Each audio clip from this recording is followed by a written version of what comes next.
আসসালামু আলাইকুম। আজকে আমি আপনাদের জন্য আরও একটি পোলাও বা চিংড়ি মাছের বিরিয়ানি রেসিপি নিয়ে আসলাম। ভালো লাগলে লাইক, শেয়ার, সাবস্ক্রাইব করে নেবেন নতুন রেসিপির জন্য। এখানে 2 কাপ নিয়েছি বাসমতি চাল।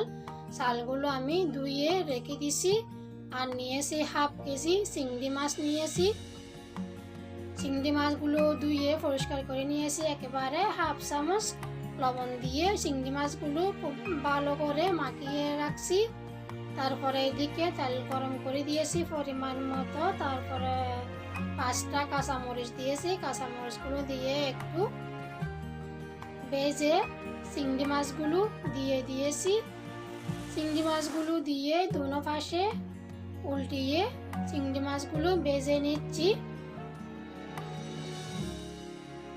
ভাজা হয়ে গেছে। এখন চিংড়ি মাছগুলো আমি সবগুলো উঠিয়ে নিব।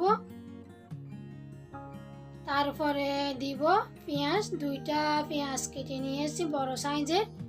ওই পেঁয়াজগুলো দিয়ে দিয়েছি। দিয়ে একটু নেড়ে চেড়ে নিচ্ছি।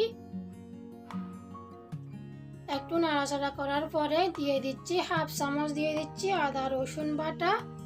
আর 1 চামচ দিচ্ছি লবণ। আগে হাফ চামচ দিছি আর এখন দিচ্ছি 1 চামচ লবণ।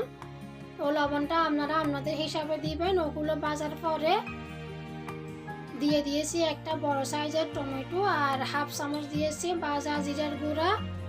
1 চামচ দিয়েছি ধনিয়া গুঁড়া। আর হাফ চামচ দিচ্ছি সাদা গোলমরিচের গুঁড়া। ওগুলো দিয়ে একটু ভেজে নিচ্ছি।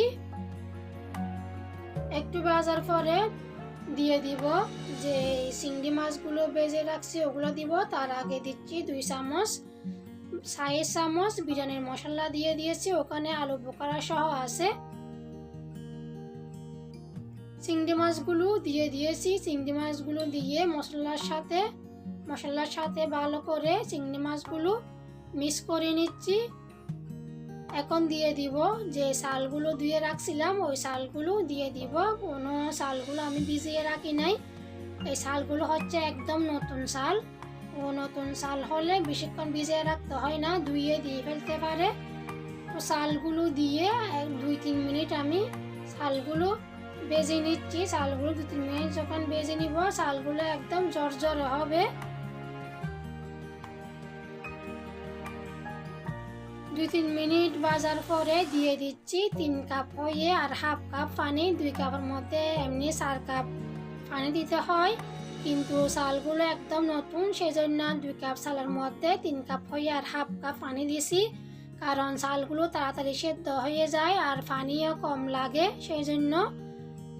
আর কিছু ধনিয়া পাতা কুচি দিয়ে দিয়েছি। ধনিয়া পাতা কুচি দিয়ে হাই হিটের মধ্যে আমি 5 মিনিট চালগুলো সেদ্ধ করে নিয়েছি। 5 মিনিট যখন সেদ্ধ করবেন চালগুলো মোটামুটি সেদ্ধ হয়ে যাবে। 50% সেদ্ধ হয়ে যায়, 50% সেদ্ধ হয়ে যায়। তো এখন আমি একটু নেড়ে চেড়ে আবারও লো আঁচের মধ্যে 20 থেকে 25 মিনিট বসিয়ে রাখবো। কারণ চালগুলো একদম নতুন চাল সেজন্য তাড়াতাড়ি হয়ে যায়। তো আমার 20-25 মিনিট পরে আমি ফিরে আসতেছি। দেখুন একদম সম্পূর্ণ রেডি হয়ে গেছে ঝরঝরে চিংড়ি মাছের পোলাও বা বিরিয়ানি রেসিপি। এখন দিয়ে দিচ্ছি 3টা কাঁচামরিচ আর কিছু ধনিয়া পাতা কুচি দিয়েছি। আপনারা এই রেসিপিটি ঘরের মধ্যে খুব সহজে বানিয়ে নিতে পারেন। মেহমান আসলে বা বাচ্চাদের জন্য ঘরের মধ্যে আপনারা খাইতে পারবেন খুব সহজে বানিয়ে। ভালো লাগলে লাইক, শেয়ার, সাবস্ক্রাইব করে নেবেন নতুন রেসিপির জন্য।